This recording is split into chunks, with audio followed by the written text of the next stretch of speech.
Hello, and welcome to the Off-Meta Umineko Read-Along podcast, a weekly podcast where I guide my friends and first-time readers through my favorite story of all time, the highly acclaimed murder mystery visual novel Umineko When They Cry.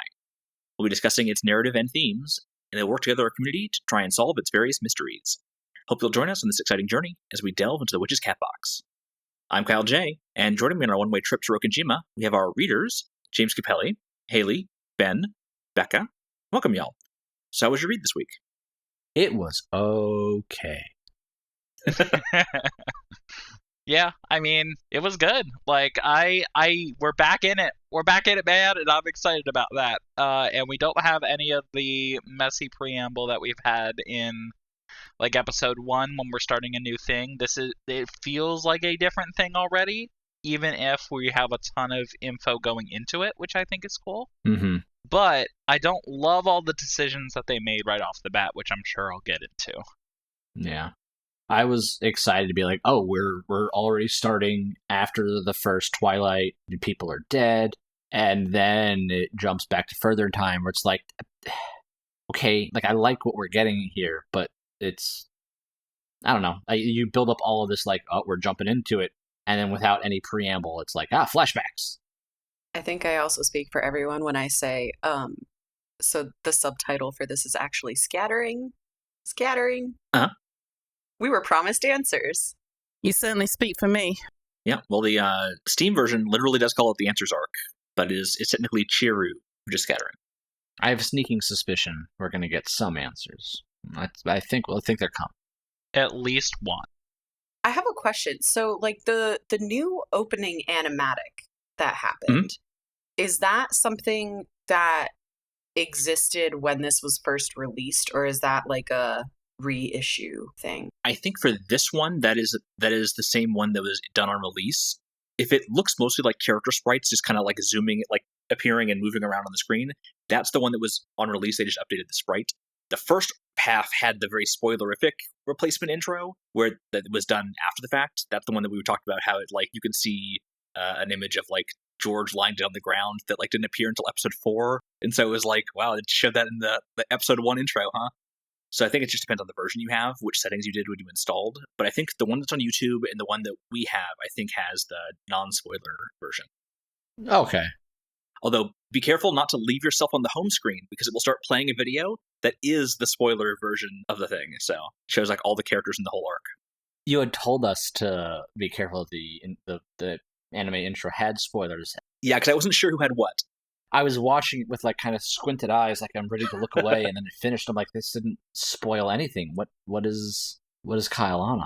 And that's why I asked, because I definitely paused at certain bits to be like, am I seeing what I think I'm seeing? I am. Interesting. What does that mean? What? And there's not that much. It's a lot of very vague symbolism, a lot of keys, silhouettes of people we haven't met, etc. But I wasn't sure how much of that we would consider to be spoilers or not. No, you should be fine. If it's the standard intro, then yeah, that's all fair game. Anyway, I thought that was fun. I am very intrigued to meet some of the characters that get teased in it, and also there's a lot of just in general key imagery that is enticing to me personally. So, well, great, Becca. Now I know there's keys going to be in this part. Oh my god, it's not like we've ever mentioned keys before in this game, book, whatever you want to call it. You don't know how relevant they're going to be. You don't know how relevant they'll be. All right, well, this week, we're starting episode 5, End of the Golden Witch, with about 3 hours of reading, ending on the line, turn end right, untap, upkeep, draw. Come October 4th, 1986. After which, glass shatters and the clock advances from midnight to 11 a.m. That is videos 74 through 77 of the YouTube playlist. If you haven't caught up to that point yet, go ahead and stop the podcast and catch up before rejoining us, or if you're just listening to us along for the ride, welcome aboard. And as a note, since we are now on the Answers arc, if you are following along playing the Steam version of the game, you'll need to pick up a copy of Umineko When They Cry Answers arcs to continue reading. Our story resumes with a few brief scenes from the previous games where Beatrice cackled and mocked Battler. We then find ourselves in the Golden Land, where instead of the lively witch we remember, we find Beatrice in a catatonic state. This doll-like Beatrice is having its hair brushed by Virgilia, while Battler arranges pieces on a chessboard, attempting to examine Beatrice's moves in the previous games from her perspective. Battler tries to question Beatrice, but she remains unresponsive, having given up on living after asking Battler to kill her at the end of the previous game.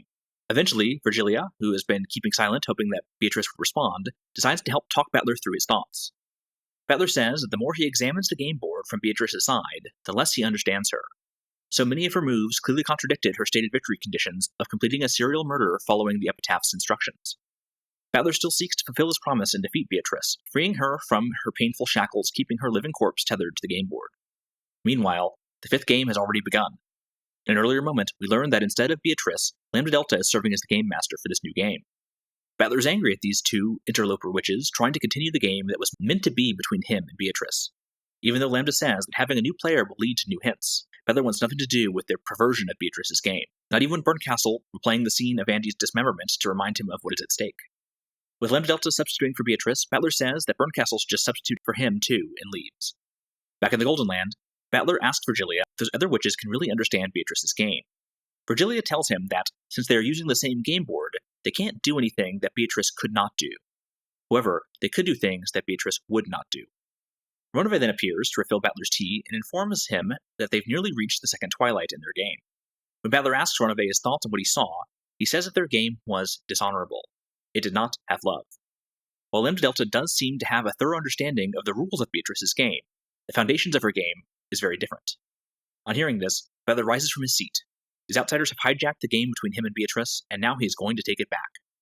When Battler arrives back at the witch's smoking room, Lambda tells him that the game is already almost over. It's the climax of the second day, and Bernkastel is already poised to corner her and win. However, the two witches offer to let Battler join in and watch the final moves of their game. Episode 5, End of the Golden Witch. I don't believe the vast majority of what you just said.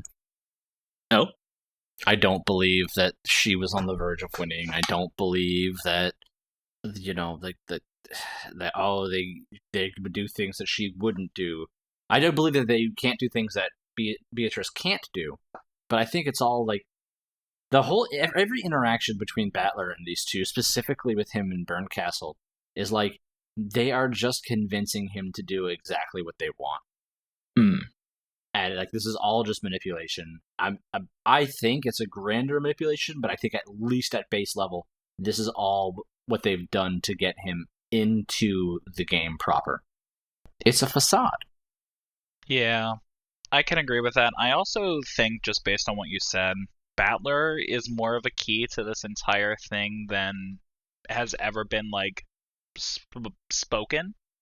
I think he has some necessary piece of information that the witches want for some reason, or has something that they want, which is why he is such an important player in this, and that they need to keep him there.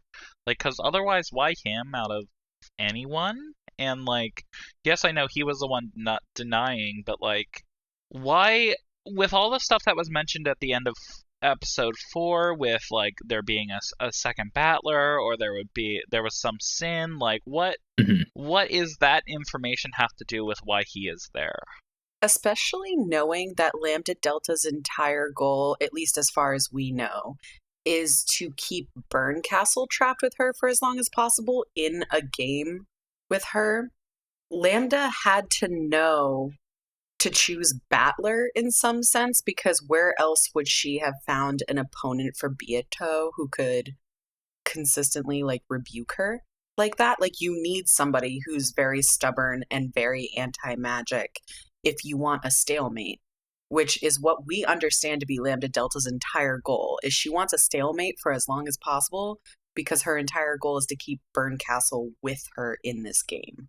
Right? Yeah, once again, I think it just goes to show that we need so much more information on the suspected game that was played between Kinzo and Beatrice when they first met, which I think is going to give a lot of frame of reference for how Lambda Delta has been trying to orchestrate and manipulate this for a while. And I do want to counterpoint to you what you said earlier, Capelli, because I do think Beato has been treading an extremely fine line, because she has to appease Lambda Delta, who is essentially her patron in this whole endeavor, right? She's acting on behalf of Lambda Delta.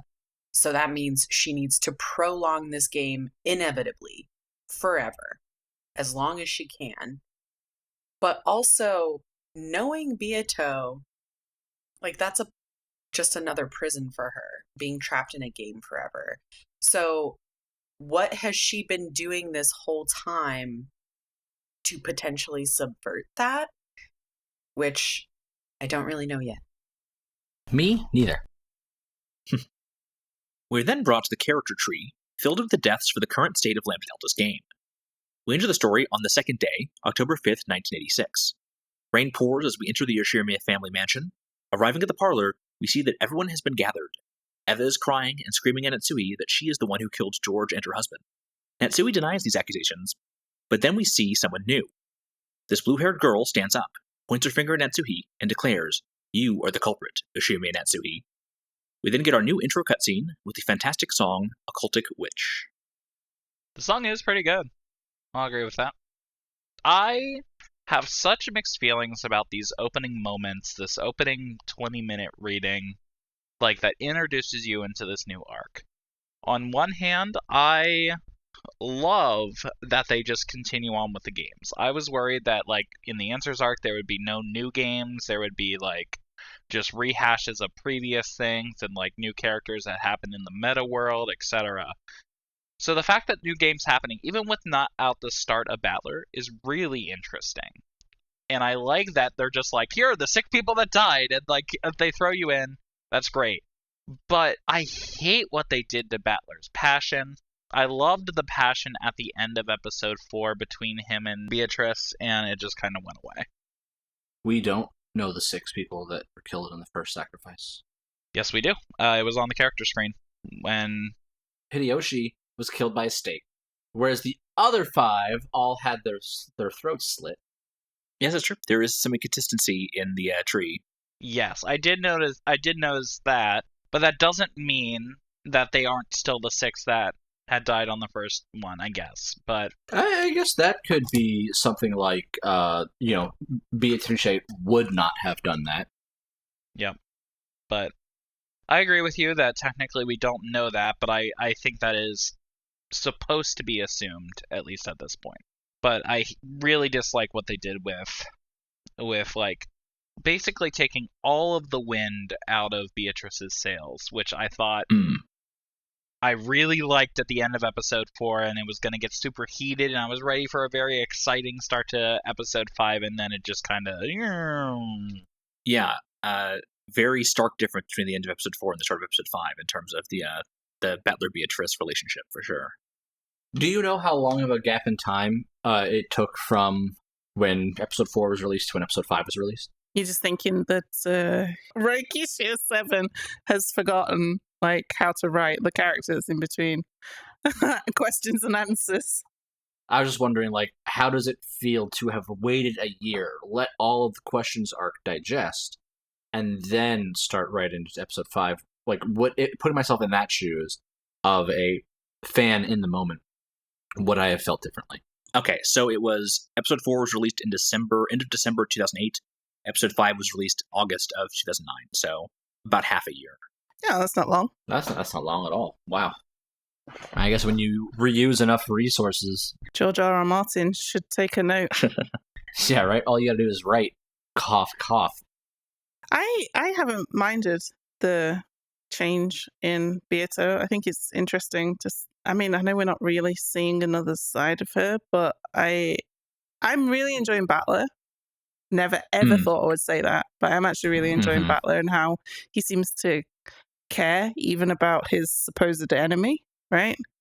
Well, I think he empathizes with someone who has been trapped for who knows how long, whether it's by his own family or them and all that. Yeah, like why did it take him so long to realize that though? What a dork. Maybe I don't love him as much as I thought I did. She's been antagonizing him for a long time. I don't know. My theory is I think he is struggling with like his compassion side of himself and wanting to care about somebody, but like also needing to keep his guard up. And I think it's going to end up trying to be a ruse, and I think he's going to be ready for it this time. Yeah, because episode 4 really had a lot of empathy for Beatrice. You really got the feeling from Battler's side that like there was more to this than I think he initially thought. Right? You got the scene where Beatrice confronts him with his sin. You got just all the stuff in their final battle at the end, just how much this seemed to matter to Beatrice. how she was willing to just throw it all away because he didn't seem to get it. Like, he's starting to realize there's more to this than just someone killed my family for no reason. There's this evil person. He's starting to realize that there's something more going on here, and he cares about that a lot more. I also, especially after this reading, feel like this is going to end up heading toward a scenario where it's like Battler and Beatrice versus other witches. Yeah. Where and maybe like the ultimate end of that is that like neither can live while the other survive, and Battler and Beato will have to duke it out eventually. But like right now, I really see the path to them versus everyone else, because I don't know. I truly think, especially after episode 4, there's something in Beato that wants to give up, and Battler won't let that happen. Yeah. I still see them falling in love and running off into the sunset together. At this point, he's like, at this point, yes, it's like basic empathy, but he's also giving more thought to her than he is to his own family. Whereas we're gonna see soon, like, Byrne has to remind him, haha, remember how brutally we killed your sister and all of that. Or maybe we already saw that, but yeah, like, he is still concerned with her well-being because of how inhumane it is. You had said it felt like she was trying, like, we get to a point where she and Battler will be against the other witches. Kind of feels like what's been going on since the start. And we've kind of theorized something like adjacent to that before, right? Like, where Battler's being trained for some purpose, for something. And I could definitely see it like leading up to this. Sure. Yeah. Because there's apparently history between him and Beatrice, where she's like, you lied to me, and he's like, I don't know you. Yeah. I want us to keep talking so I can think about it in the context of the rest of what we read. One more thing I will say before we move on, and something else that you had said, Becca, which is like, chapter 4, we got a lot of empathy, we got a lot of the side of Beatrice that like kind of makes us understand a bit more. And I think that's just something that this story has been phenomenal at doing. I'm sure if we went back and listened to chapter 1, where it was just the three of us, and then when you two came in chapter 2, like, our initial perceptions of these characters, where it's like, wow, every single person here just sucks as a human being. And as we've gotten more and more, there's been a lot of discussion of like, well, actually, is Eva really that bad? Was Krauss actually that bad? What was actually? We're getting to that point with Beatrice now. I think we're going to get to that point with Bernkastel and Lambda Delta when we truly understand their motivations. And it's going to be like a real moral conundrum of like, they all have done shitty things. Do I like any of them? Yes, I do. Why? And am I rooting for anybody? Yes. Who? What? And I think that's where the story is going to really, really shine. Yeah, agreed. But one slight correction. I've always been on Team Beato, so Same. I think all of us have been there. Ben has not been there. All right, well, 3 of us are right. Yeah, I mean, I was never on Team Beato. I've always been on Team George, so, like... Kyle, let's move on, please. Yes. We then return to a scene from the past, the day that Ushima Kinzo died. In Kinzo's study, Krauss, Natsuhi, Genji, and Kumasawa wait while Dr. Nanjo confirms that Kinzo died in his sleep. Natsuhi cries, and Krauss seems to be in almost a daze. Natsuhi takes charge and begins making arrangements, but once she begins to leave to contact the relatives, Krauss suddenly stops her and tells everyone to wait. Pulling Natsuhi aside, Krauss admits that he's been secretly using Kinzo's assets as collateral for his loans, and his crime will be revealed when the inheritance is divided up. Apparently, in the process of trying to turn Rokkenjiima into a resort island, Krauss had racked up a great deal of debt, as well as being swindled by an investment fraud that Natsuhi had tried to warn him away from. After Krauss throws a tantrum at having his business ineptitude revealed, Natsuhi orders the servants to remain quiet about Kinzo's death and has Krauss tell her everything about their real financial situation in her bedroom. Because Krauss couldn't directly mortgage the Ishimiya family mansion without revealing his embezzlement, he was forced to sign over the deed and right of attorney directly to his moneylenders. While his current investment in constructing a business tower in the city is reliably advancing toward success, it would not bear fruit for some time, and they needed money to cover their debts right now. Krauss grabs Natsuhi and begins ranting about how they need to find Kinzo's hidden gold, but Natsuhi quickly knocks some sense into him. Fleeing the room to cool her head and think, she retrieves the key to Kinzo's study from Genji and returns there to cry. Okay, so I might have put this note too early because I was skimming. Is this where we found out about Nanjo being around since Kinzo inherited the name, or is that in the next section? Actually, I'm not even sure if that's true. Has Nanjo been around that long? He talks about being there. Yes, he has a comment about it. Yeah. Yeah. When Kinzo took the headship, Which is crazy because Nanjo is then the only remaining living person who actually has any anecdotal evidence about what went down when Kinzo inherited the family name. Yeah, I can't remember who was Nanjo in that conversation. Who was talking about that? Natsuhi and Kinzo were talking about it, weren't they? He's in the room because he pronounces Kinzo dead. And it might have just been a passing comment, but he says something about being around, talking about when, like, the time that Kinzo inherited the name, like what he was going through at the time. And I was like, holy shit, he was around. He may have just been repeating stories. I'm not entirely sure it's confirmed that he's been around exactly that long. Ah, okay. no, it was very much said like when he came back, it was different. It felt so first person. Yeah, it really struck me as Nanjo has been a part of Kinzo's life since before he was ahead of the Ushirimiya family. I can at least confirm that he did not know him before he became the head. Okay. Interesting. Ben, Hayley, do either of you remember this? It was not something I clocked. It was not something that I Me thought neither. was relevant. That's wild. Becca, Oh my God. I feel like we're crazy. I'm not It's okay, saying that it's you okay. like I know what you're talking about. Like in the sense Yeah. of Mhm. like I know there was a comment. I just did not find it important. Like So I'll check the records, and then if you're not crazy, I'll leave your comments in. If you are crazy, I'll cut them out. So No, leave it in Or and just double it. Even if we're crazy, this deserves to be documented. This was not an isolated incident.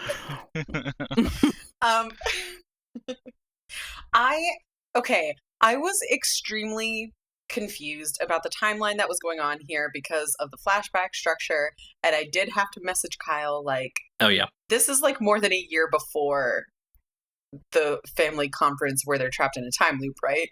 And he confirmed for me that yes, this is more than a year before because the conference they're preparing for is the one the year before. I was like, is Krauss just dumb? Like, Yes. yes. oh my god, what an idiot! He reads. hey, moon tourism is so- going to be really big. He reads so profoundly stupid that I thought it so cartoonish that I was like, is this a play that Lambda Delta is making? Until I realized it was an entire year before the actual game board happens. But also, then that brings into question, to me personally, I don't know if anybody else shares this, but is one of the things that Beato wouldn't do doing any kind of influence to any of the game board pieces before the actual game board exists? Like, is that a thing that's allowed? So that raises an interesting question. So we know that she affected Shannon in some capacity because that's how she destroyed the temple in the beginning of episode 2, and that's a thing. So we know Beatrice has some sort of influence even before the game board technically starts because of that. It's the way that Beatrice is saying that she is the one that made George fall in love with her. That's the reason they went on the date. But in return, they had to go to this temple and destroy the mirror. So obviously there's some sort of influence. Something is happening there that made that happen. Whether or not that's actually Beatrice, like as it said, or whether or not it's some other thing that Shannon has yet to confirm is still a mystery. Yeah, so there's one of the main questions I think is, are all of the things we see that happened before the events of the 2 days of the Rokkenjiima incident, are those all consistent, is that one timeline. I think nothing we've seen indicates that it's not all consistent, but we haven't gotten confirmation that this all happens every time. I am assuming that it's all one consistent timeline because we've seen no contradictions yet. I have no reason to assume that it's not one timeline. We have theorized this, I think, in Chapter 4, as a possibility, but yeah, nothing has been confirmed one way or the other. Yeah, we know there are at least some differences on the island, but we don't know about outside of that. The only reason I'm suspecting it now is because now we know Lambda Delta and Bernkastel don't have whatever like moral code that isn't actually like rules written in stone Beato has. Like they might just kind of do whatever the fuck they want and low-key cheat or get as close to cheating as possible. Yeah, that's going to be an interesting thing to keep an eye out for. What do we think is this dishonorable thing that is the lacking of the foundation? We'll have to keep an eye out for that. That has been my main thought this entire reading.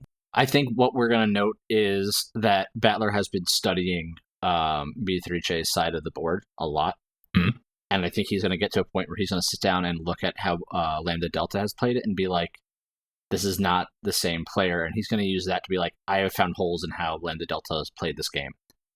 I still don't know why Beatrice made the moves that she did, but... And I think that's gonna start to like have some of the facade get stripped away. Okay. Man, he really is dumb though. Who signs away power of attorney to like basically a stranger? He's such a fucking idiot. What the hell? My Krauss hate this whole time has been vindicated so far. Right? Watching Natsuhi just be like, I was the good, doting, loving, supportive wife. I shouldn't have been. I should have been the one managing this. Yeah. Right, and it explains why we've had so little of Krauss's story so far. It's because there is no substance to this man. He is just an empty head. Like, hey, what? he punched a goat man really good by going over 9,000. So I will defend Krauss a little bit. Oh no! They kind of bring it up that he compares himself to Kinzo, right? Who is this like one in a million like genius in the business world that revived the family, and so he feels obligated as the person that inherited this over, say, Eva, who is clearly more competent than him, that he has to, succeed in business just as much, or he is a failure. Mm-hmm. So you can kind of see where like he would throw himself desperately into these situations and just like, well, it either works out or we're screwed, because that's all he really doesn't have much other options for his own ego. And he's always had daddy's money to protect him if he really needed it. But now he's burnt through all that, and he has nothing left. I can really understand, now that Kinzo's dead, yeah. I can really understand Eva's disdain for her older sibling. Mm-hmm. Yeah, the only thing I can say to that is sucks to suck. Like, that doesn't mean that he's not still making terrible fucking decisions. Oh, yeah. Well, that's what they say it in chapter 3, I think, where it's like, Krauss has a good sense for business and things, but he just lacks the conviction to push through on like a good plan, or he'll back out at the last second he shouldn't have, or he'll finally commit. So there's just something in his confidence that leads him to be like, no, I do need to give away this power of attorney because it will pay off. And it's just like, motherfucker, no. I am genuinely waiting for like the flashback or the perspective or whatever will give me more insight into Krauss to like understand his line of thinking and to like care about him more. And the closest we've gotten was in episode 4. All of the stuff that he showed with Jessica was really tender and sweet, and like he genuinely gives a shit about his daughter. All of that ruled. But otherwise, he is an asshole and he's stupid and I don't respect him and I feel so bad for Natsuhi. And I mostly am just like, yeah, let the actual adults play with the real money because you have no idea what you're doing with it. Well, that's just it, right? Like he's a lover, not a fighter, but he wants so badly to be a fighter because that's the exact opposite of what Kinzo is. But he is a fighter, though, because we have anecdotal he thinks evidence he is. that he abused his siblings as a child. Like, that's the other thing, too. Is that, he was like, mimicking Kinzo, I believe, yeah. Right. He wants to be a loving right. like person, but he does not know how, and he's latched onto this idea, I must fight at all costs, and he's just bad at it. Yeah. Yeah. But then you'll go back to the scenes where, like, if you were to piece together every scene of him and the siblings like arguing over the inheritance, right? Like, in the evening of the first day on the island, like, dude held his own pretty well in those circumstances, especially knowing what we do now. Oh yeah, he sees right through them. Yeah. He's not a total idiot. He understands people, but man, I just have no respect for him. What we're learning is if the four of them worked together, they would be an unstoppable force. 100%. Oh my god, they really would be. They really would. Maybe not Rosa, but the other three. Wow. Nah, Rosa's got the wiles, bro. Rosa's got wiles.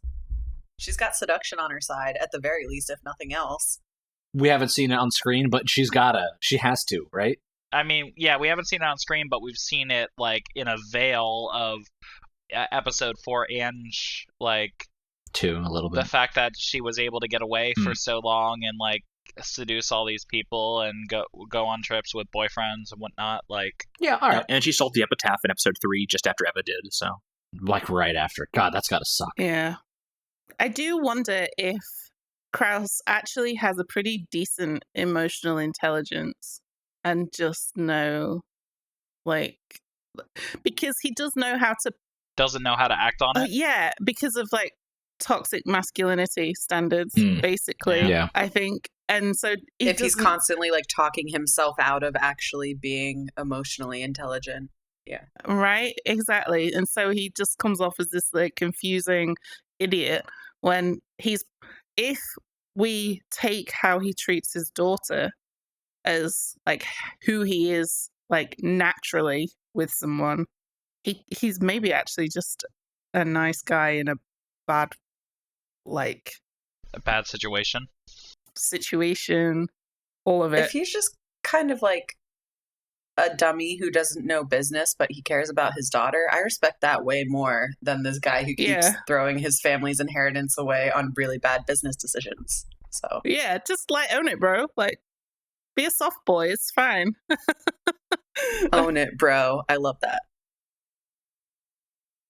As Natsuhi sobs and begs for Kinzo to forgive them and help them, she suddenly manifests an illusion of Kinzo that is able to console and advise her. Illusory Kinzo speaks of a difficult time when he became the family head, chosen as a political pawn to be manipulated by the family elders. When the war started, he had wished to be sent to the front lines just so that he might be killed, but instead had to wait in hopes that the war would arrive on the Japanese mainland.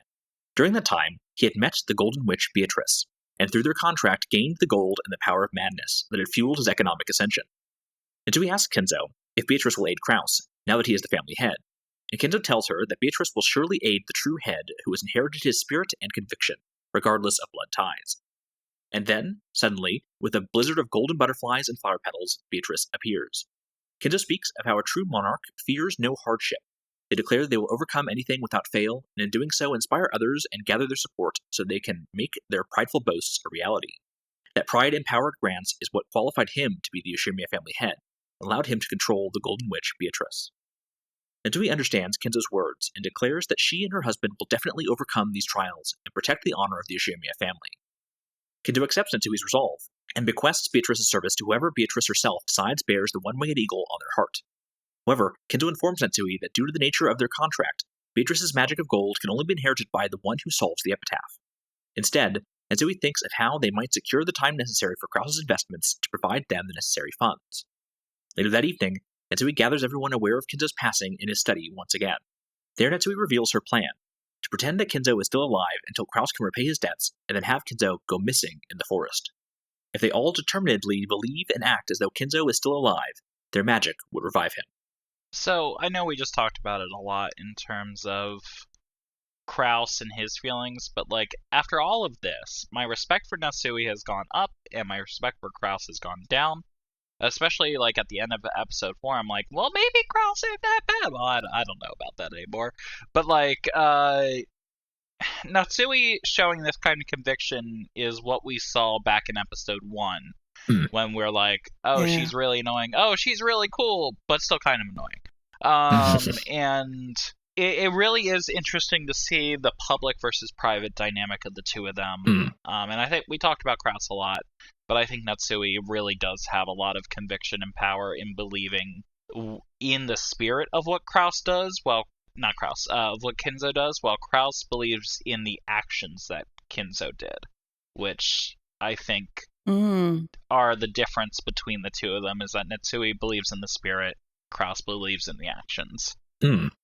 You know, you saying that, it's just made me think, like, man, Krauss is such an asshole to her, and she's clearly the one with any kind of wherewithal at all, any kind of anything, right? And he's like shutting her down in the previous games that we've seen constantly, interrupting her, telling her to like go make tea or whatever, like not actually, you know, get a servant to make tea, but you know, like, man, what a dick. Yeah. And I think that's kind of why they showed us, that's why she's the one who makes it to the end in episode 1, because we know from the jump that she is very capable, and then she's kind of sidelined for 3 episodes. Yeah. I don't think that's why she lives to the end of chapter 1.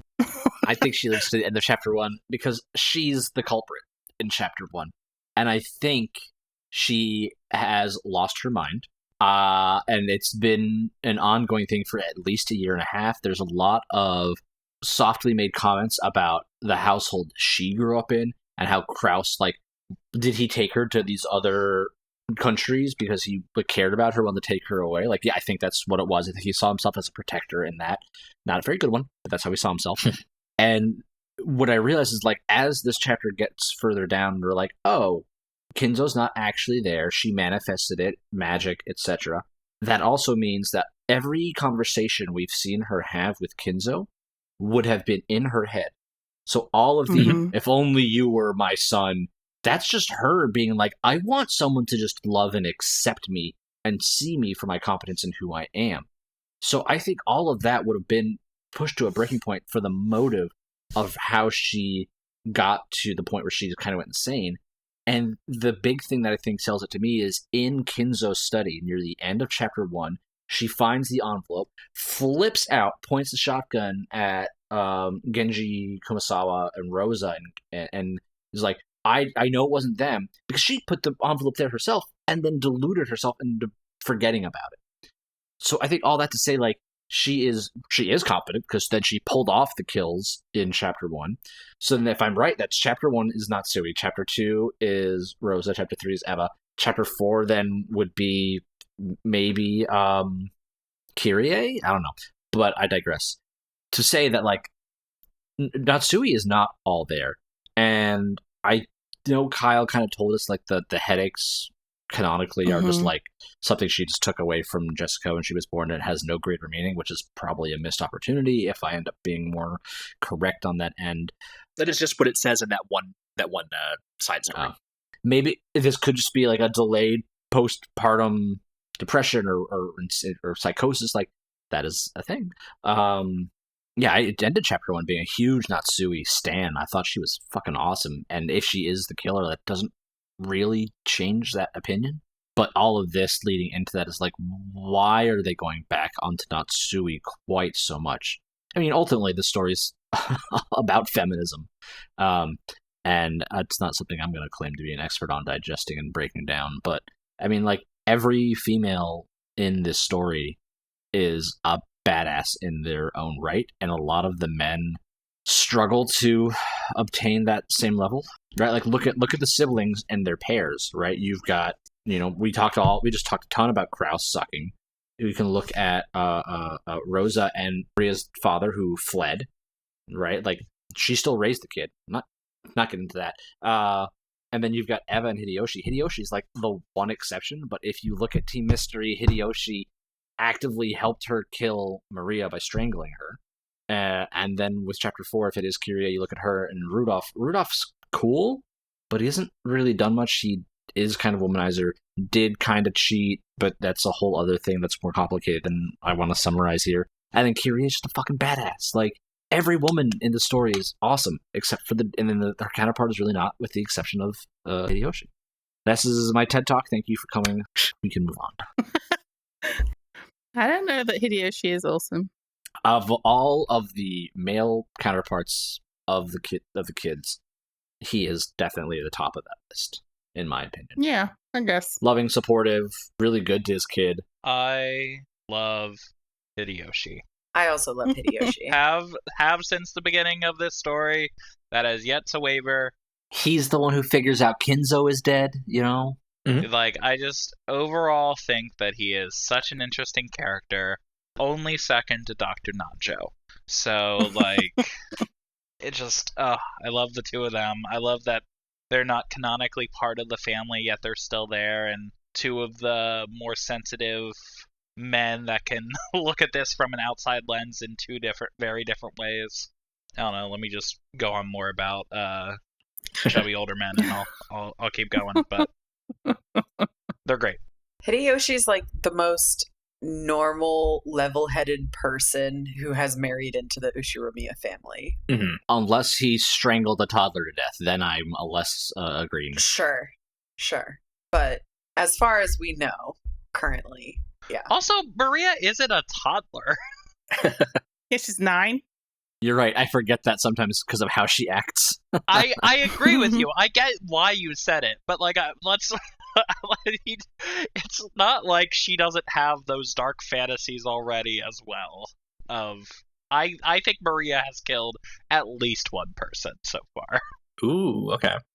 I'm also just so curious how, like, if we're on the Team Mystery side here, just Natsuhi having a psychotic break and being like, if we all pretend hard enough, Kinzo still exists, and I need you all to pretend that he exists. I guess for year 1, it's not that big of an ask, but for it, when it comes back around, maybe it's more of an issue. Mm-hmm. Maybe. It's such a wild move. Right? It's just insane. Like, it's truly just, I mean, I get it with the, understanding what Krauss did, but it just feels completely unhinged. Mm-hmm. Like, I don't know. And that's why we like it. Yeah. Yeah, and we'll see some of the logistics of how that worked here shortly. The next day, Beatrice uses her magic to revive Kinzo. She then warns Natsuhi that she must understand the laws of magic and be wary of the anti-magic toxin should Kinzo's revival be maintained for the duration they require. When the date of the previous year's family conference rolls around, October 5th, 1985, we can see Kinzo, Natsuhi, and Kanon in the Rose Garden, enjoying this year's splendid bloom. Unfortunately, Krauss's investments, while doing well, are not yet ready to be cashed in, and as a result, Kinzo must remain alive through this year's family conference. Beatrice then appears and lets Natsuhi know that the family members are arriving soon, and so Kinzo's walk should end. Kanon escorts Kinzo back to his study, and Natsuhi promises to drink some Dimbula tea with Beatrice should they manage to make it through the family conference. Lambda Delta then pauses the game for a quick break to check in with Bernkastel and Battler on how the game is going so far. She reminds us that Kinzo is already dead, in red, and asks Battler how he can be seen walking around like this. She then makes fun of Battler's ridiculous theories, saying that it must be because of hallucinogenic butterflies. Battler tells her to shut up, and easily explains that, so long as nothing directly contradicts her claim, Natsuhi's reality of taking a walk with Kinzo can be presented as literally happening. Lambda counters that Kanon also spoke with Kinzo. Battler says that as a servant following Natsuhi's orders, Kanon can also be shown to interact with Kinzo as long as he keeps to the same story. Both Bernkastel and Lambda Delta are impressed that Battler is now able to easily handle the move of directly showing magic that he had to invoke the stalemate rules to avoid at the end of the last game. Battler gives the following blue truth. The reason Grandfather is strolling around like nothing happened, even though he's already dead, is that people who want to make it seem as though he's alive create an illusion of him. Everyone with the same intention can share in that illusion. Then they talk as though Grandfather actually exists and was with them until a second ago. That's why he's strolling around like it's perfectly natural. Because of this, the illusion of Grandfather is unable to appear in front of people who aren't in on this, with Natsuhi. That's why they needed to set it up that he would shut himself away in his study and not come out. Because they all stuck to the same story, an illusion of Grandfather was able to exist on this island, making it seem like he was alive. And Capelli just said this in kind of our last piece of the discussion, but this really recontextualizes that scene with Natsuhi and Kinzo from episode 1 in a really sad way to me, because I feel like that's the one time we ever saw Natsuhi get any kind of like validation or praise or acceptance from literally anyone, because she's certainly not fucking getting it from her husband. She's not getting it from her daughter, who she's too hard on. She's not getting it from anyone else in the family because none of them respect her as an actual member of the Ushiromiya family. So it's just so sad to think that like the one piece of validation she got might have just been her own psychosis. Mm-hmm. And this also resolves the issue of the receipt that Eva used in episode 1, saying that, like, how did Kinzo escape out of his room? Yeah. Even though the receipt was sealing the door, and Eva's like, hey, Battler, think about this later. It's going to be important. And so that it kind of shows that, like, Eva probably thought that Kinzo was already dead and was trying to, like, hint to Battler, hey, like, there's something going on here. We're not going to talk about it right now because we're not ready to, like, go all into this right now. But, like, keep in mind that Kinzo's probably already dead. Yeah. And it only took him, like, 4 iterations to get there. It's fine. Yeah. I mean, that's the power of the move that Beatrice was using, where she can just show things that just aren't true, as long as it's something that everyone that is present in the scene doesn't contradict. Doesn't contradict. Oh. Yeah, okay. Lambda wishes Battler had gone with the explanation of some kind of unknown hallucinogenic drug. But Bernkastel says that even supposing such a thing existed would be just as bad as surrendering to the fantasy genre. After all, whether it's a virus, a drug, or an illness, anything that hasn't been discovered yet is in violation of Knox's 4th commandment. It is forbidden for an unknown drug or obscure scientific devices to be used. Battler is baffled. After all, aren't unknown drug X or unknown scientific device X the best weapons for fighting against a witch? No. Bernkastel declares that all such things violate the rules of proper mystery stories, and thus make the story a fantasy, not a mystery. She chides Battler for thinking that he was properly fighting against the witch as fantasy versus mystery, when in reality he was at best fighting fantasy versus anti-fantasy. Bernkastel claims that the human side's true objective is to kill the fantasy of the witch's illusion by interpreting this tale as a proper mystery, and that means that any elements that violate the taboos of the mystery genre can be dismissed out of hand. For example, in many of the locked room murders that have taken place in the previous games, Battler would have a flashy battle of red and blue truths with Beatrice over whether or not there are any hidden doors. However, Bernkastel declares that all of that would be a waste of time. After all, Knox's 3rd commandment declares that it is forbidden for hidden passages to exist, as the possibility of undiscovered hidden passages trivializes any locked room mystery. Battler says that he's heard of the 10 basic rules for mystery novels, though Lambda Delta calls them the 10 witch-piercing wedges brandished by Knox, the peerless archbishop of witch hunting. Battler says that claiming there are no hidden doors without even checking yourself sounds more like fantasy to him. But Bernkastel rebuts that all he's been able to do so far is repeatedly dodge and deny fantasy without offering any substantial counter-proposals. Lambda points out that Battler's destruction of the illusion of Kinzo has clearly hurt Beatrice, whose living corpse is now showing signs of being in pain. Battler tries to comfort Beatrice, and Lambda mockingly points out that his goal is supposed to be to kill her. So, side note, the 10 Commandments of Detective Fiction, or the Knox Decalogue, is an actual article that was published by Ronald Knox, a Catholic priest and mystery author, in 1929 to codify the rules of Golden Age whodunits. While Umineko takes a few liberties with the exact wording of Knox's Decalogue, they are, in my opinion, used fairly and within the spirit of the original intent for the most part. While we only get Knox's 3rd and 4th here now, we might encounter some of the other 10 witch-piercing wedges as we continue with the story. All right, so we're going to go on a little bit of a tangent here, and we're going to talk about something else that made me very excited to read about this. There's a book called Everyone in My Family Has Killed Someone, which very much plays on this Knox Decalogue of commandments for whodunits. It is one of the most stunning whodunits I've ever read, in just the way that it talks and not mocks, but like turns a lot of these on their head while still following them and actively talks about them as the story is going on. And I just think it's a really amazing book for anyone who likes whodunits like this, because it's just so good, and it talks about a lot of the mystery genre on its own head while solving a mystery in its own right. So, gonna talk about that. I'll check that out. That's amazing. Amazing to hear, because last time Adam and I were in a bookshop back in February, he picked up a copy of that and hasn't read it yet, but it's on our shelf. So it's really good to hear. It's so good. Yeah. Oh my god, I've read all 3 of the books that Benjamin Stevenson has written for this series, and they're all fantastic. Amazing. All right. Highly recommend it.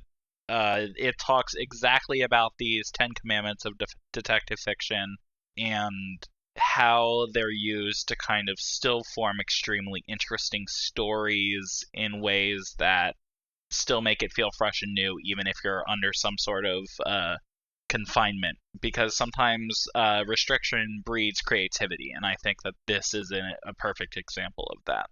Amazing. I love it. Anyway, back to the visual novel. No, not yet. We've got to. I've got to mention something.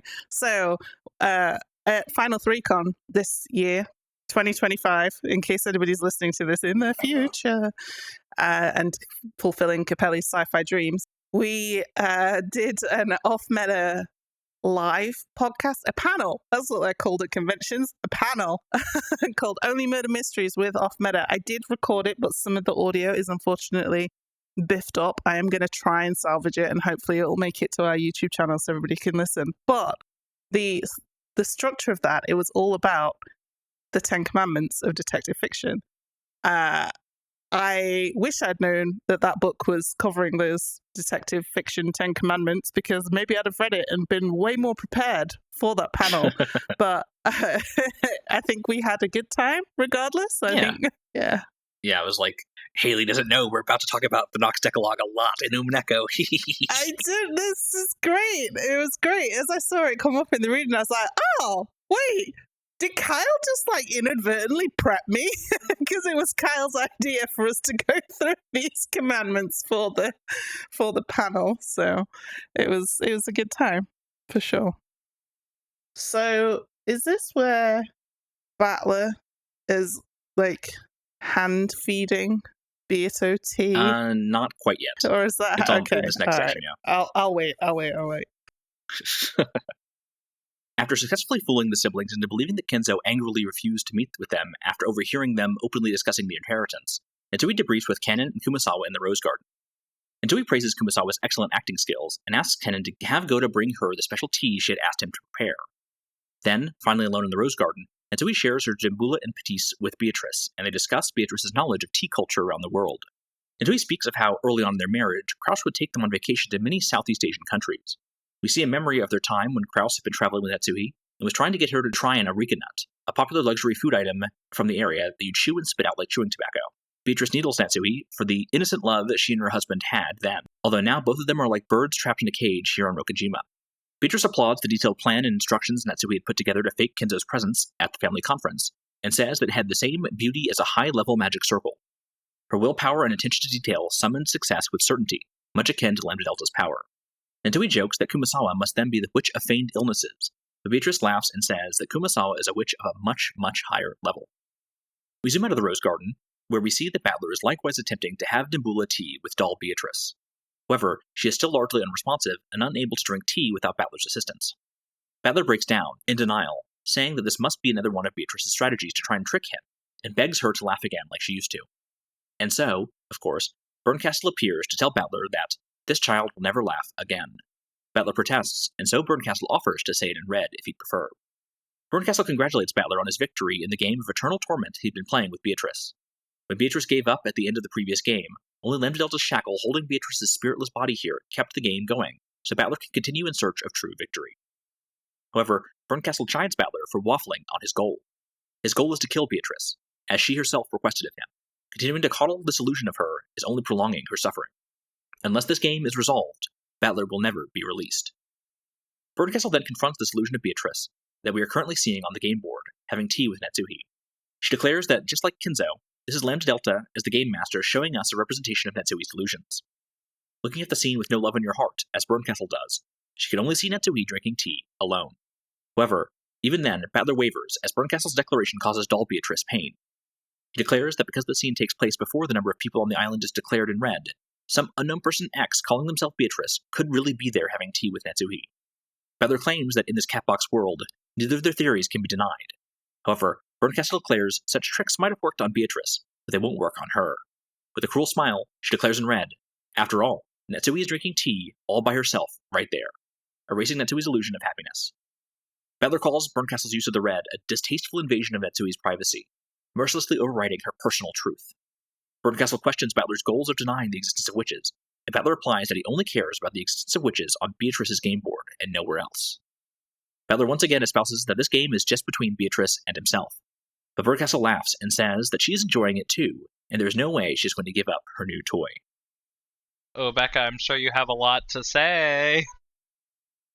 It's not that much. It really hammered home to me. And this kind of ties back into some of the stuff I was saying earlier in terms of like how much control do these witches have over pieces before they actually enter like the agreed upon timeline for the game itself? Because Bern, as we learned in that side story that we read for the, intermission between questions and answers, she basically manipulated Angie's whole life to be at odds with Ava and to be in the position where she would be desperate to get back to her family so that Bern could use her as a piece, essentially. And with that, it also gives her leverage over Battler within the game, because she's like, Angie's life is misery and you'll never get back to your sister if you don't do these things. I don't think all of it is necessarily bad in terms of like what I want to see from the story, but it is, I'm so many of the rules of this world are so nebulous, whether it's fantasy or mystery, and I'm trying to make sense of it, I guess. Yeah, so from a fan perspective, it definitely seems like the upper level witches are outside of Beatrice's game. They can travel past, future, interfere with whatever they wish. In the mystery perspective, it's going to be like, I would like to hear what y'all's theories are in terms of what exactly is going on with these witches. If we're looking at things like the easiest case is just like, this is all fantasy. None of this is actually a thing at all. That's a bit boring. So we'll definitely get into it, I think, in some of the later arcs. We'll have to see what y'all's thoughts are of like how all this meta stuff coalesces to make something that is more than just all illusion. I have a very simple answer. Oh. What witches? Yeah, sure. The classic Battler response, yes. Yeah, I agree with that. My other piece of this, if we're agreeing that witches quote unquote exist, is that what we have been told so far from Lambda Delta herself is that this whole thing isn't even really technically a game between Beato and Battler. It's like a psyop for her to trap Bernkastel with her forever, kind of, if we're to believe the puppet master. Yeah, so Lambda Delta said that Beatrice had a magic system and like the game board. And basically she said, I will make you a witch so long as you then use that game board to always win, which I should be able to use to trap Bernkastel. So it seems like at least Beatrice had the plans to have this game with Battler before the witches interfered and hijacked it, is kind of an interpretation I have of it, at least. Interesting. Okay. I never really read that far into it, and I kind of like that because it gives Beato a little more agency. However, with that reading, because we only know it from Lambda's perspective, I don't know. I was kind of like, similar to what Ben said before, like I'm very willing to follow a story and just kind of like listen to what unfolds and experience it. And I don't theorize too much, generally speaking. But knowing that nothing is ever what it seems here, and knowing that we're just constantly just not being told pieces of information, I'm wondering how, if you think about it from the perspective of like Lambda Delta wants Bernkastel to be trapped in this game with her forever, that makes it sound like Bernkastel is a victim. However, I don't necessarily think that's really the case anymore, especially with how much she has influenced like Angie's life and how much effort she has started to put into this, and also how we've gotten these little snippets of her, especially in this reading, starting to have this like gleeful, sinister flair about her. Also, the person accusing Natsuhi of being the killer in this 5th game, looking like a baby Bernkastel, sinister to me. What's that? What's that about? Mm-hmm. Yeah. Baby Bernkastel. That's a horrifying thought. I wonder what Bernkastel as a baby was like. Because, like, this Bernkastel's horrible. Like, she really did. Like, I'm glad Battler told her off. I still kind of love her, but she's the fucking worst, man. She sucks. She really does. I still like her more than Lambda. Yeah. Oh, man, I guess. But, yeah, man, I'm glad Battler told her off for, like, why are you smashing apart Natsuhi's, like, only happiness, basically? Like, that's unnecessary and not needed for this game. Like, stop it, you mean evil witch, supposedly. So I think that was probably the moment where I was like, yeah, Battler. Yeah, I'm on your team, maybe. I was so excited to see Kumasawa is a higher witch than all of them. I read that as combined. I know that's not what it actually said. And I am just increasingly more and more convinced that Kumasawa done it. I have absolutely no backing for this theory whatsoever other than Kumasawa done it. I'm on board this train. I'll ride this with you, Hayley. Listen, I can believe now. So with this, the story that we've got so far in episode 5, Natsuhi, you know, does she have the one-winged eagle on her clothes? I know that Natsuhi, like, no, and neither does Kumasawa. So, True. What if Kumasawa does Natsuhi's bidding and does all of the killing on her behalf? Is kind of where I'm going now. Maybe. Okay. We'll see. Yes, Kumasawa. Just remember, because I won't let you forget. Kumasawa done it. Yeah. And the bit with Battler, so just to go back to Battler again, I can't believe I'm actually enjoying him as a character. This is wild. That he helps Beato drink her favorite tea. It's such a sweet and tender moment. And I feel like it's just really like almost glossed over in a way. And it's like, no, this is so beautiful. Like, oh my God, he really cares. You're enjoying him because he's being an actual human being instead of like a horny monster. Yeah. Oh, it's so nice. It's so nice to see. I got very high pitched. Yes, it is really nice to see. And I also really enjoyed, so in this kind of overall scene outside of the game board, the flashback, I guess within a flashback, I don't know, of Natsuhi and Krauss. And this kind of is what led me to maybe think that Krauss is just a soft boy, because he was trying to get her to eat that, the whatever nut. it was, to chew it. Because it was an aphrodisiac is what it implies, right? And he gets all blushy and like, oh, I didn't oops, she found out, like, because the tour guides or whatever it was telling him about it. I just thought it was cute. It's very cute scene. Is that what it implies, that it's an aphrodisiac? It does say that like couples do it together, but like for lovers, for couples, Yeah.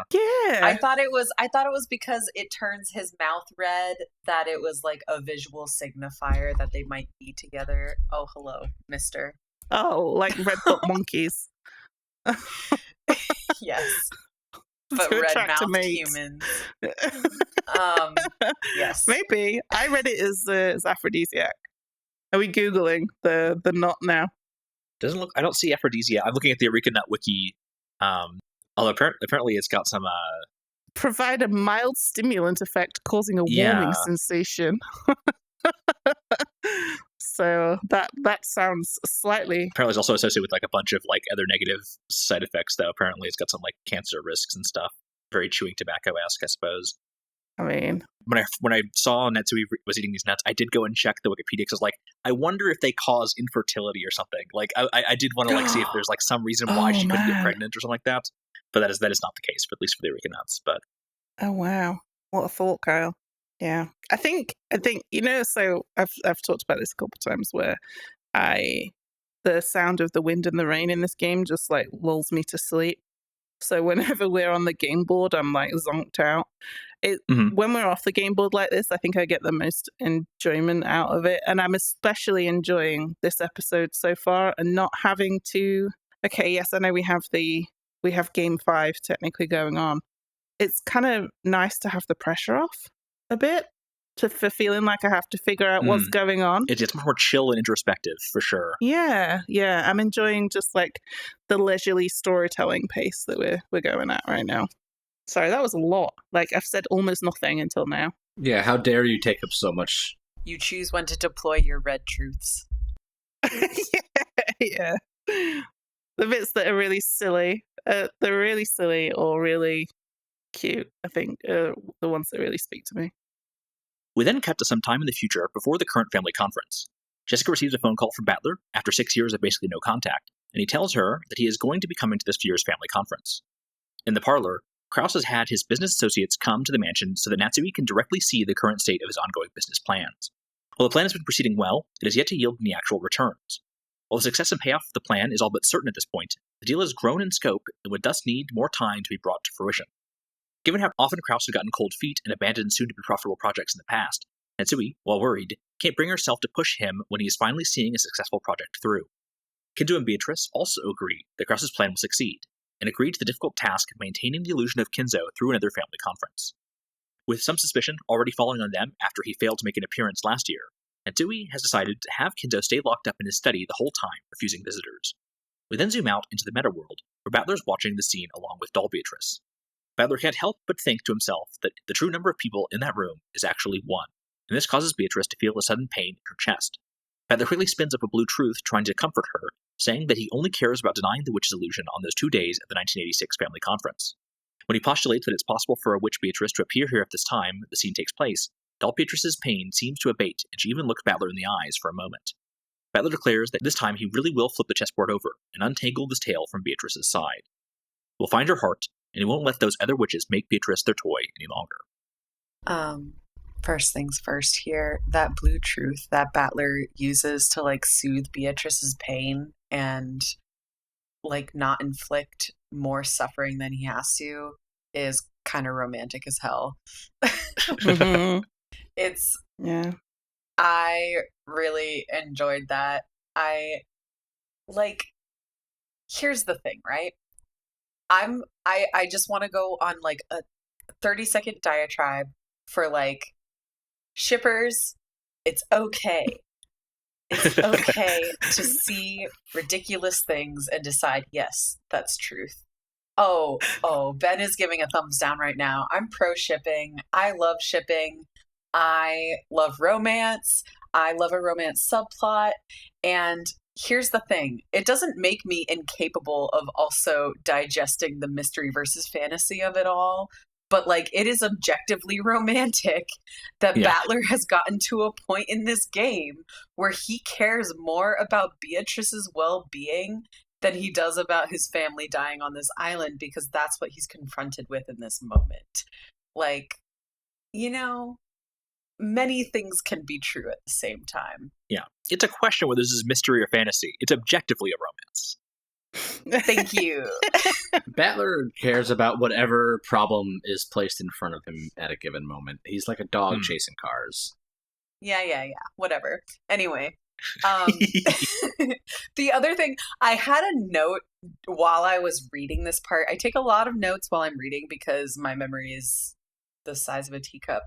And there was one note where I said, "This business is actually going well?" ?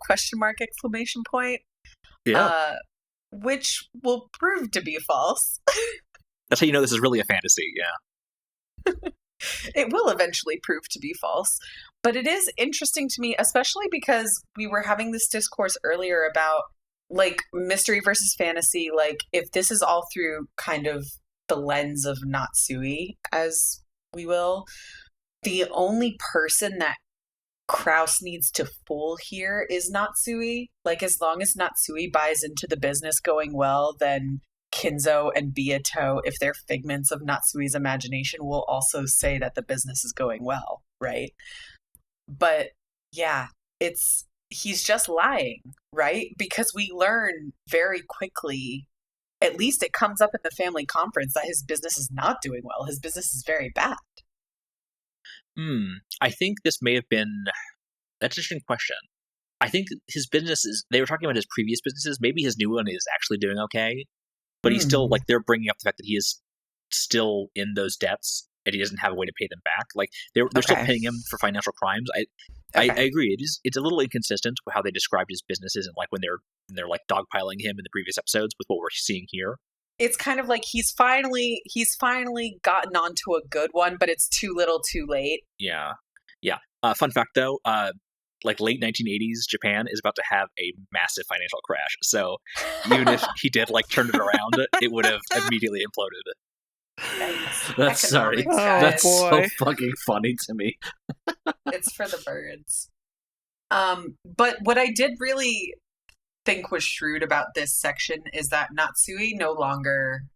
I don't even think Natsuhi respects Krauss at this point because she doesn't trust him to be honest about the state of his business. Like, she has to meet with his investors herself in order to believe it. I think she's recognized that she needs to keep him on a shorter leash. Like, that was the big problem. She was like, I should never have let him control this much stuff. He just can't be trusted. He is too caught up in his own ego to make proper decisions. And so she's like, I'm gonna keep you on a short leash now. I'm in control of this relationship, of this house, of everything. She's really like takes control of everything for the family at that point, which is why I think she kind of views herself as being the head in spirit, like having inherited Kinzo's headship.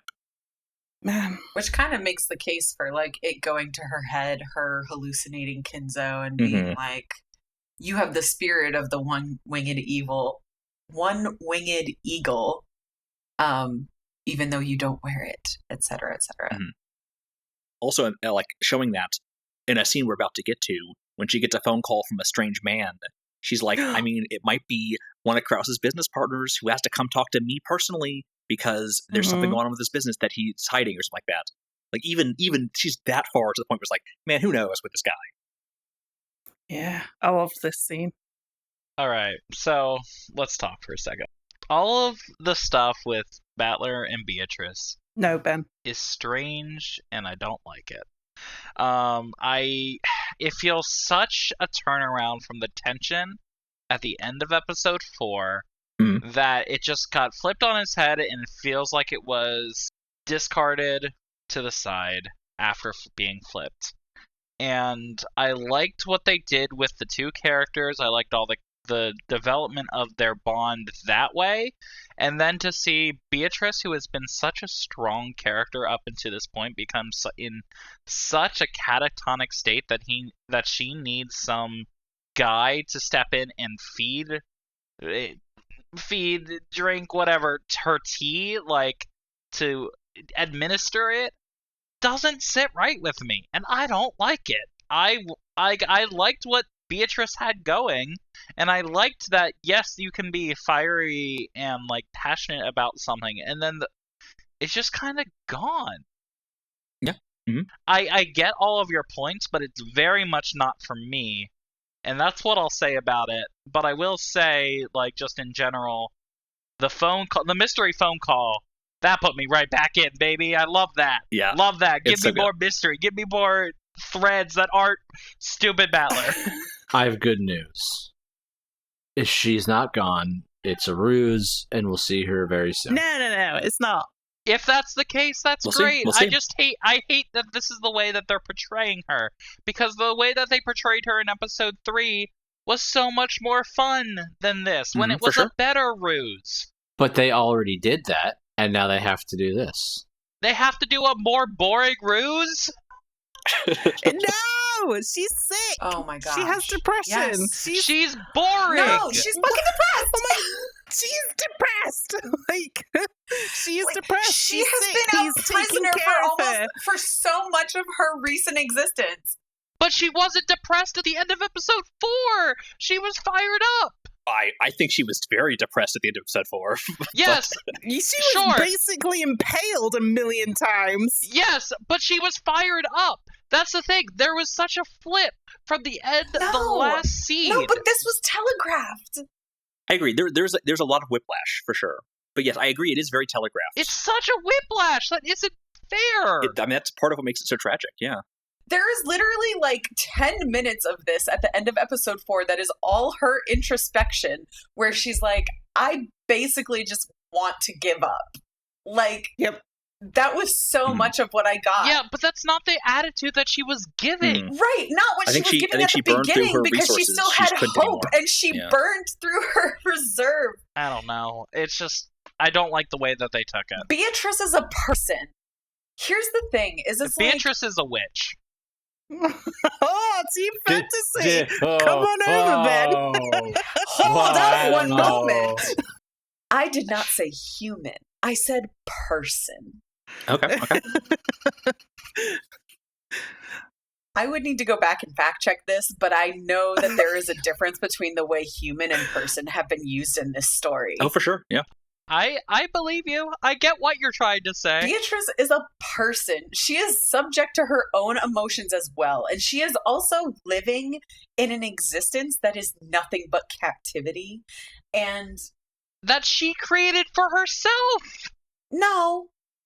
That's the worst kind of depression. That Kinzo created for her. That Lambda created for her. I believe Lambda did the physical creation. She wished this. There were rules that she needs to take accountability here. She's trying to resurrect herself, and now that she's met an immovable object, she is at the point where she's like, why not fucking give up? As any depressed person can relate. I have been depressed once or many times in my life. I get it. However, no. I feel you, Ben. Like, coming into episode 5 from finishing the anime, because like I watched the anime originally, which only covered the question arcs, and then I found out, oh, this is a visual novel, and the next part is out. I went and I watched a playthrough of episode 5. It was pretty massive whiplash, going from, especially because in the anime, it's a lot less. You get a lot less of the internality of Beatrice. The visual novel, you really get to like sit in her mental state and hear her thoughts. In the anime, it's just like flashy battle, and then you go into starting episode 5, and it's like this slow. Beatrice is a doll suddenly, and Battler's in love with her, and it's like, oh, did I miss an entire episode? What is going on? Fucking exactly. I do agree with you, Ben, that I don't like this version of Beatrice. This isn't the Beatrice I love, but I also like she's sick. Like, I don't. That's kind of how I'm excusing it. Like, she's not herself right now. She just isn't herself right now. So like, it's okay. I can accept it because she hasn't changed. She's just a, what's the word? I want to say victim of her circumstance, but like you say, she did create some of these circumstances herself as well. But even so, you can still be a victim of your own actions, right?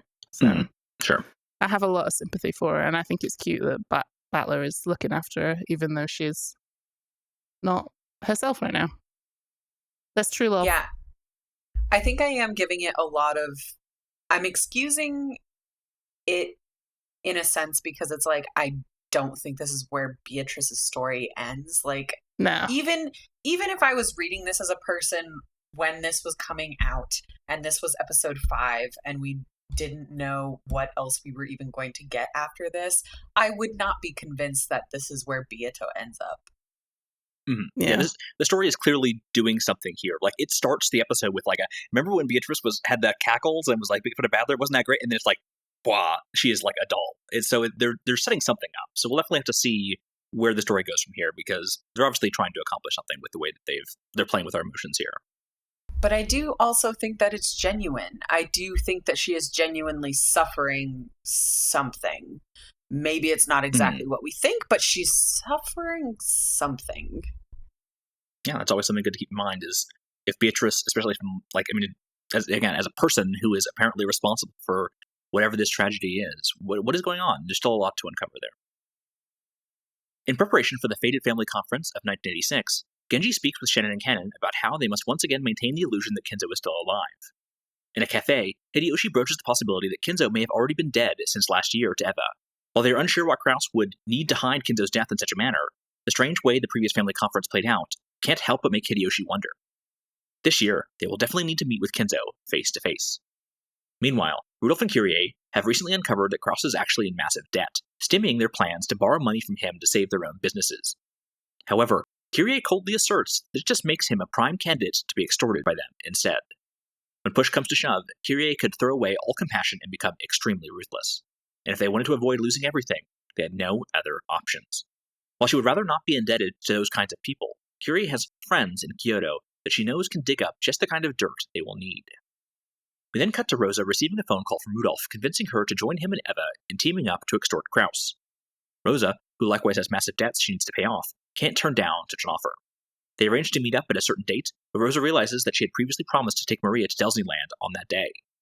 Using Maria's messy room and her being up slightly past her bedtime as an excuse, Rosa reluctantly puts on an angry face and goes to cancel her plans with Maria. Monster. My first question has to be, why is everyone who's like a business major obsessed with the art of war in general, but also the literal book? Becca, how often do you think about the great civilization of Rome? Cool. This is my Roman Empire? Is that what you're telling me? No, like, I used to work at a used bookstore, right? And I'm not kidding. Like, so many people would come to us for like reading assignments and stuff like that to just like buy cheap versions of the book they needed. Right. And so many business majors have to buy The Art of War. Huh. And it's so interesting to me, like the way Hideyoshi starts going through like military history to Eva to describe to her like all of these people faked their deaths because it would create a power vacuum and they didn't want that to happen, and like they needed civilization to continue, so they faked their deaths, or like when they died they faked that they were still alive. They faked their life. But also Kyrie also has this mentality because she's like Yakuza, essentially. Yeah, functionally. She's a piece of work, man. Yeah. I mean, she comes from a Yakuza family, if we're to believe any of what happened in the last episode. So, yeah, I don't know. It's just, it really reeks to me because I feel like there's another part of this reading, and I forgot to note it in my copious notes that I take, where they talk about trust. And to me, it just reeks of a complete lack of trust. Like, none of these, like when you're doing business with people, I think it was actually in the sense of Natsuhi was talking about, it was something with Natsuhi and Krauss talking about their business dealings and how trust is so important, et cetera, et cetera. But they all operate like none of them can trust anyone. And so at that point, I'm like, when does a deal ever mean anything to you if you don't actually trust the other person that you're making it with? Anyway, I think capitalism is a disease, is where I'm going with this in general. But like it's just so crazy to me that you can be in business with someone and also trying to one-up them at the same time. And family doesn't even protect you from that because you're conniving to screw over your own siblings when you're that rich all the time. It's succession, you know? None of this is new. But also, we've talked so much about how Rosa mistreats Maria, but I really did think it was interesting because the way the narrative describes Rosa's change in demeanor here, where she like lowers her face before she goes in to talk to Maria in her room. It's almost like a Jekyll and Hyde kind of thing where she just like becomes this other person. And we've heard Maria describe her as the bad witch, or like my real mama and my mean mama, or however. And Rosa is constantly using Maria's quote unquote bad behavior as a convenient excuse to punish her. Like, I think she really just lashes out at Maria when it's convenient for her, or at least that's what we've seen so far, in order to like push forward her own agenda.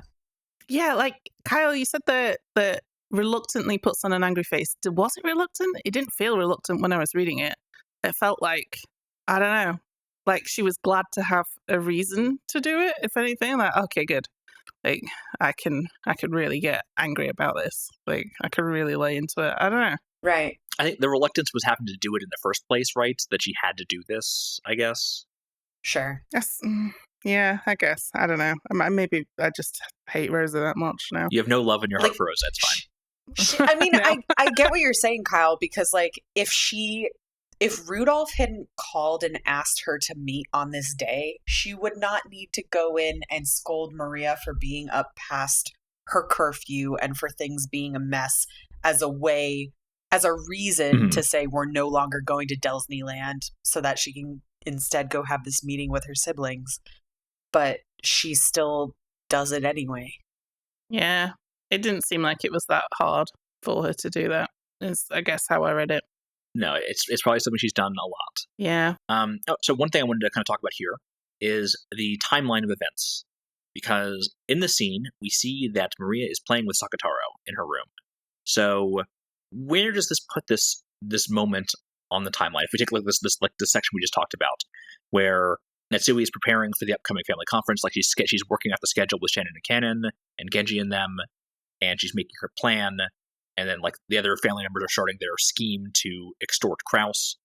So apparently, Sakataro is still alive. So between now and the family conference is when the Sakataro incident happened, which I guess we did talk about previously. How it must have been fairly close to the family conference when it happened, given that she assaulted a social worker and there might be consequences for that. So it does sound like at least it lines up in some ways with what we had been speculating previously. That's a good point. Consistency. It's nice when that works out. I do want to just say as well, agree on the Succession comparison, Becca, which I also didn't finish. You should really finish. It's great. Yeah. I got to a point, like throwing the ring in the mountain. Like, I got to that point towards the end of the season, was like, okay, it's cool, it's done.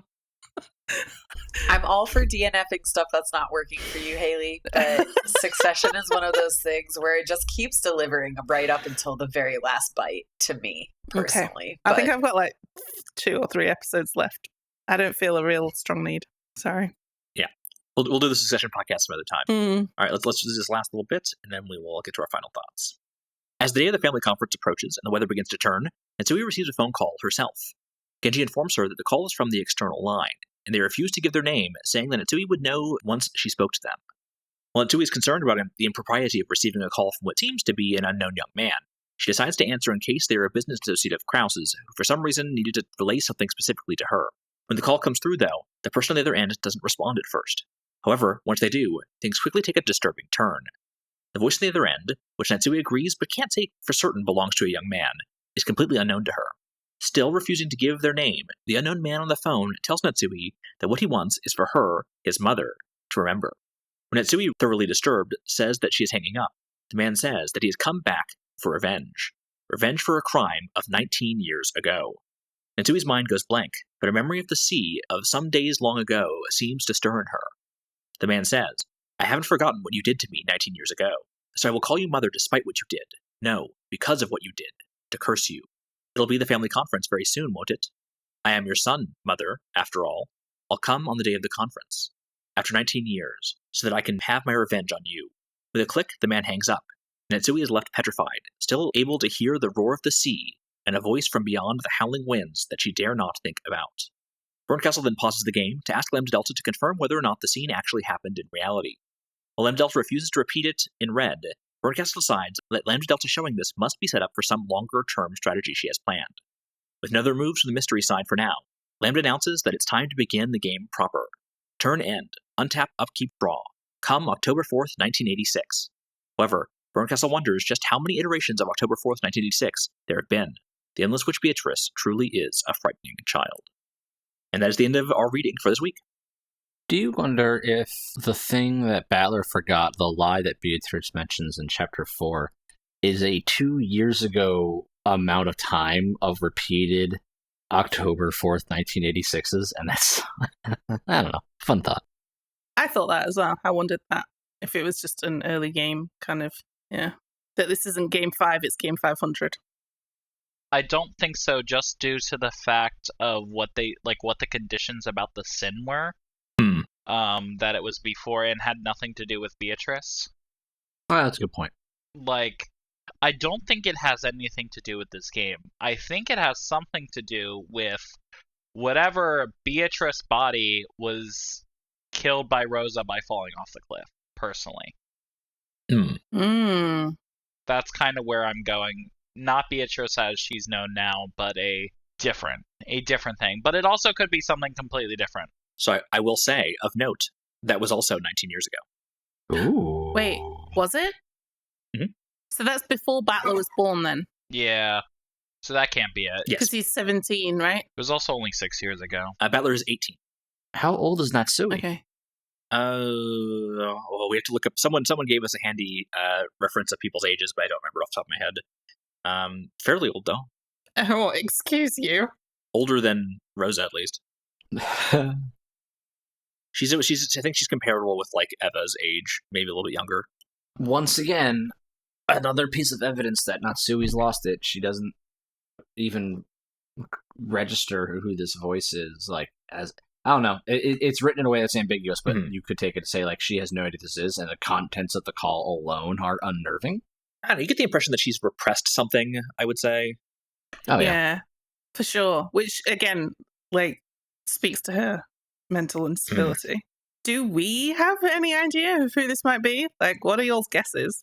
My guess is that it's cool biker guy in Angie Future. Amakusa? The bodyguard? I'll have to cross-reference Amakusa's age. Whoever it is, they're the most likely culprit to be the 18th person that like takes the place of dead Kinzo in all those red truths. Well, I mean, the number of people in the island was reduced by 1, so... I have an idea of who I think it might be, but all I know is a silhouette. Oh, is it from the anime intro? Or not anime, but animated. Yeah. Also, there's only ever 17 people, which is the confusing thing. True. Is that they do reduce it by 1 at the end of episode 4. They say that in red as well. Yes. Do they ever say there's 18 in red? Yes, they did. They said that there are only 18 people. No more than 18 humans on this Rokkenjiima. No more. Gotcha. And then they reduced it by 1 for Kinzo, so no more than 17 humans on this Rokkenjiima. Yeah. I'm just saying, furniture's not human, according to Beatrice. Yeah, I think the red truth is meant to be less of a, like, if it doesn't fit reality as well, I think that it wouldn't be a very good mystery, you know what I mean? So I think the mystery perspective probably has to account for that in some way, other than just saying, furniture doesn't count. There would have to be some other logic there, I think. I think that's Kyle basically telling me I'm wrong. Or is that Kyle saying, no, read all the red texts. You'll find you're wrong. Would you be satisfied if that was the answer? At this point, no. Like, it's the same, like, rationale. It's like, if I didn't have something to point at Team Sci-Fi, like, when the Chiester sisters showed up, then I was going to abandon it. Because, like, there's no allusion to it. It wouldn't be satisfying. But then we did get something, so now I'm like, So, yeah, at this point, if they just turned around to Chapter 7 and it was like, aha, furniture's not people, got them, then, yeah, that would kind of suck. Yeah, I think a lot of people, that's kind of like one of the first theories people have when they hear the number of people, and it's like furniture was like just talked about in that same conversation. Yeah. So I feel like if that's really what they're doing, it would be very unsatisfying. It's like, yeah, the first thing everyone thinks of, that's it. We've been dragging it out this long. So, and we'll see. Maybe that is it. My big takeaway from this is that Bernkastel has to ask Lambda Delta whether or not that actually happened, and Lambda Delta refuses to answer, which leads me to believe that, yes, the witches can, in fact, influence things that happened before the game. Which Battler is very much, like, clearly on to as a possibility. I don't know that Battler is. Bernkastel is. Do you think he's onto it? Doesn't he just say, repeat that in red? Oh, no, it's Bernkastel. No, Bernkastel does. Yeah. Yeah. Yeah, Battler's the one who's like, I don't care what happens outside of the game board of October 4th, right? Which, again, is playing right into their hands, where he's just accepting it as it is. Yeah, he's accepting all this as truth when it might not be. I'm really curious about who this person is. Yeah, I think Bernkastel even says that Lambda Delta has definitely manipulated him to make him, like, fit nicely in the space between someone killed my family and witches might still exist, right? Yeah. Yeah, she's made him, oh my god, I noted it down specifically. Lambda Delta has done a good job making Battler believe it doesn't matter whether or not witches actually exist. Mm-hmm. He's more concerned with just like saving his family, but he is not concerned with denying the existence of witches anymore. Only within the scope of the game board. Yeah. Mhm. I'm wondering if the red text is less a proclamation of what has been true and more of I am defining the world in this moment as I'm saying the red text. And everything, the entire world is Schrodinger's box up until that point. Oh my god. Oh my god. Yeah, I mean, it'd be very difficult to distinguish between those two versions. Yes, it would. All right, well, that is something to chew on. Well, next week, we'll be reading about 3 hours of the VN, ending on the line, I still don't have a clue what she's thinking. Even so, I won't stop thinking. I've only just started turning the chessboard over.